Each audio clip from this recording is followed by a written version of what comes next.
د ځنکدن په وخت کې سړی ډېر سخت تږی وي او دا وخت کې دی دا وایي که دا د ټولې دنیا دریابونه زما په دې خوله کې څوک راواچوي نو زما تنده به پې دفن شي. دغه وخت کې شیطان ورته ولاړي او یو لوی کټوره لاس کې نیولې او دې سړي ته وایي چې تو وایه چې دوه خدایان دي نو دا یخې اوبه به درکړي. نو دکه دنیا کې ژوند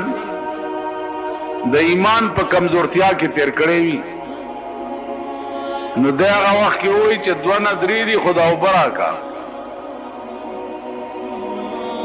نو هغه کټوري کې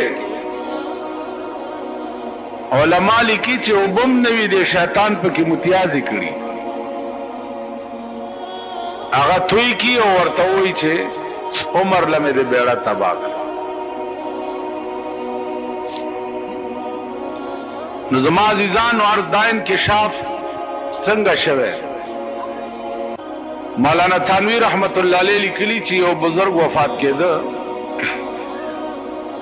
نو لوی لوی علما ورته ناست